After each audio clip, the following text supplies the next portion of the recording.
sobre a questão do fluido, né? E lemos o conceito de universo na doutrina espírita, para que a gente entendesse o que era a visão que a doutrina nos dá de universo. Então a gente percebe que ela amplia, traz uma religião cósmica do amor e da sabedoria, uma religiosidade que não está centrada em um orbe, não está centrada em nenhum país, em nenhuma localidade específica, mas que prepara o homem para a família universal, que é cósmica, e uma religião cuja finalidade é a sabedoria e o amor, que constituem o pensamento e a vida do Todo-Poderoso. Então, isso é um passo importantíssimo. E quando a gente faz a leitura de Gênesis com essa ideia que a doutrina nos traz, fica tudo mais fácil de entender aqueles símbolos profundos que na época não eram possíveis de ser compreendidos. E um dos assuntos interessantíssimos que a gente comparou, que é a água. A água aparece nos primeiros versículos do Gênesis, mas não se diz que dia que ela foi criada, nem se descreve o processo de criação da água. É o elemento que não é descrito, né, no processo da criação do Gênesis. E nós somos levados a pensar no fluido cósmico universal. E aí a primeira coisa que a gente precisa é definir fluido. Porque é interessante isso. Fluido tem a ver com o estado da matéria. Então a gente sabe que a matéria tem um estado sólido, que é esse, né? Tem um estado líquido, aí já é fluido. Então o líquido é um tipo de fluido. Tem o estado gasoso, que também é um tipo de fluido. E tem um outro estado que é mais sutil do que o gás, que é o plasma. A gente conhece pelas TVs de plasma e o poder do plasma, e a gente conhece também esse estado da matéria pela radioatividade. Conhecemos muito bem, né? As tragédias aí com usinas atômicas e o poder que tem a radioatividade. Ela não é nenhum gás, não é nenhum líquido, não é nem algo sólido, mas afeta desastrosamente o corpo físico, as plantas, tudo. Tamanha a força da radiação. Então, esse estado radiante da matéria era um desafio para a compreensão da ciência. E agora se apresenta ainda outros estados, a ciência já cogita com a chamada matéria escura. Eles chamam de matéria escura porque ela não sofre efeito da gravidade, ela não aparece, ela não é detectável, mas ela comanda toda a expansão do universo. E ela constitui, junto com a energia, porque a matéria é energia, né? A matéria é energia escura, 96% do universo. E agora saíram artigos recentes sobre matéria e energia escura, que ela é imponderável, ela não se pode tocar, você não consegue medir com nenhum aparelho, ela não tem nenhum dos atributos que a matéria tradicional tem. Esse é tão bonito isso, porque está dito lá no Livro dos Espíritos, que a matéria poderia assumir estados de imponderabilidade, de não poder tocar, de ser invisível, de não poder ser medida com os nossos equipamentos. Isso foi dito em 1857. E na época de Kardec, isso é importante a gente frisar isso, né? Eles conheciam água, líquido e gás. Plasma eles não conheciam. Na época de Kardec não se tinha noção do átomo que nós temos hoje. Como é que era o átomo? A teoria física, a física, concebia o átomo como um brigadeiro duro. Então era aquela bolinha de gude com os grânulozinhos, como se fosse um brigadeiro mesmo. Os grânulozinhos eram os prótons e os elétrons. Então, a matéria era sólida. A lei de Newton é formulada imaginando que a matéria são bolinhas de gude. Tanto que tudo que a gente estuda em Newton é trajetória. Movimento retilíneo uniforme, movimento não uniforme, ação e reação, imaginando que tudo é sólido.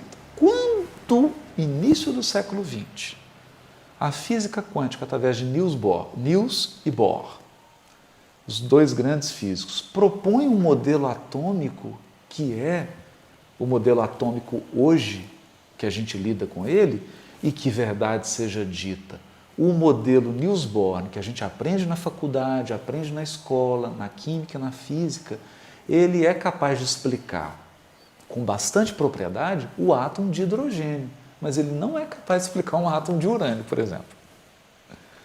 Se você tiver um átomo com muito elétron, muito próton, esse modelo não dá conta de explicar. Mas ninguém mexe porque, como ele explica a maioria das coisas, não deixa ele mesmo, deixa esse modelo. Mas nós, na verdade, precisaríamos de um modelo ainda mais sofisticado. E nesse modelo atual do átomo, Niels Bohr, há mais espaço dentro do átomo do que coisa propriamente dita. Se nós imaginarmos a distância de um elétron para o núcleo, é como você colocar uma bolinha de gude no meio do Mineirão e sentar na arquibancada. É essa proporção. Então, há muito mais espaço vazio do que a gente imagina. Então, quando os espíritos usam a linguagem de fluido, e a gente não pode ficar preso à palavrinha, porque tem muita gente que fica brigando com a codificação, brigando com a obra de Kardec por conta de palavra, querendo substituir fluido por outra. É trocar palavra. Substituir fluido por energia é trocar uma coisa que eu não sei por outra que eu não sei. Porque nós não conseguimos explicar o que é energia. Não conseguimos explicar. Agora nós estamos com dificuldade de explicar o que é matéria. A matéria e a energia escura estão desafiando as definições de matéria. O que é interessantíssimo, né? Porque está difícil ser materialista.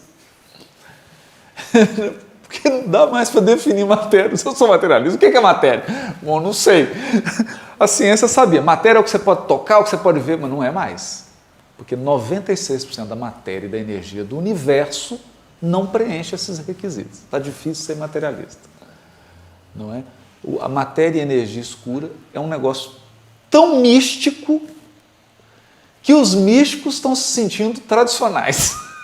A turma que acredita em espírito está falando, puxa vida, espírito é uma coisa mais concreta. Agora essa matéria e essa energia escura aí ninguém entende. É verdade isso. Né? Não tem... E quando o Kardec vai definir, os espíritos vão definir, eles dizem assim, o fluido cósmico universal é, como já foi demonstrado, a matéria elementar primitiva. É o elemento primordial, cujas modificações e transformações constituem a inumerável variedade dos corpos da natureza. Como princípio elementar do universo, ele assume dois estados distintos. O de eterização, ou imponderabilidade, olha que interessante, que é o que eles estão descobrindo aí da matéria e da energia escura, que se pode considerar o primitivo estado e o normal, e o de materialização ou de ponderabilidade, que é, de certa maneira, consecutivo àquele. É um mundo visível. Né? O ponto intermediário, que é o da transformação do fluido em matéria tangível, mas ainda aí não há uma transição brusca, porquanto podem considerar nossos fluidos imponderáveis como um termo médio entre os dois estados. Então, o que a gente chama de radioatividade, de onda eletromagnética, de magnetismo, eletromagnetismo, plasma, energia, está no meio do caminho entre matéria e fluido cósmico. Imagina o que é isso, né? No livro A Gênese, está dito assim, no estado de eterização, o fluido cósmico não é uniforme. Sem deixar de ser etéreo, sofre modificações tão variadas em gênero e mais numerosas, talvez, do que no estado de matéria tangível. Essas modificações constituem fluidos distintos, que, embora procedentes do mesmo princípio, são dotados de propriedades especiais e dão lugar aos fenômenos peculiares ao mundo invisível. Então, você combina o fluido cósmico, você tem um tanto de fluido no mundo espiritual e aí forma tudo do mundo espiritual, através desses fluidos. O que Kardec vai dizer no livro A Gênese, só para a gente encerrar essa parte, é que só os espíritos de elevada categoria dominam os alicerces do fluido cósmico a ponto de poder manipular. Os espíritos da escala inferior, eles vivem como alguém aí que usa o rádio, usa o telefone, mas não sabe como que acontece. Se você parar. Para minha mãe, por exemplo, perguntar para ela como é que funciona o telefone. O que é onda eletromagnética? Ela usa, mas não sabe manipular. Não tem consciência da lei. Então vive a lei em determinismo. Vive em determinismo, porque não conhece. Então é como a abelha. Você derruba um pouquinho de Coca-Cola, a abelha ela vai para a Coca-Cola, ela vai.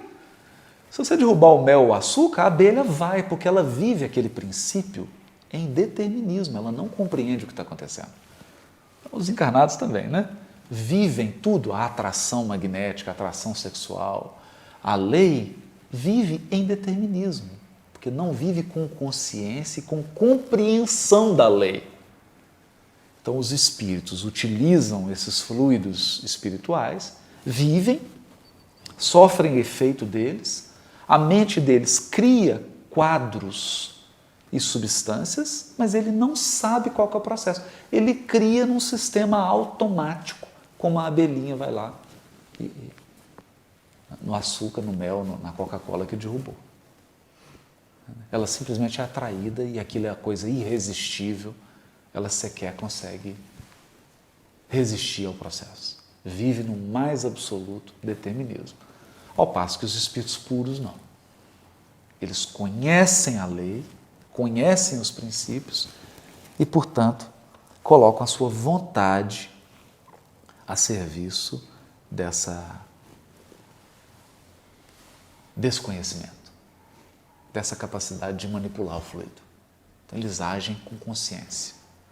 Eles sabem o que estão fazendo. Não agem por puro instinto, né?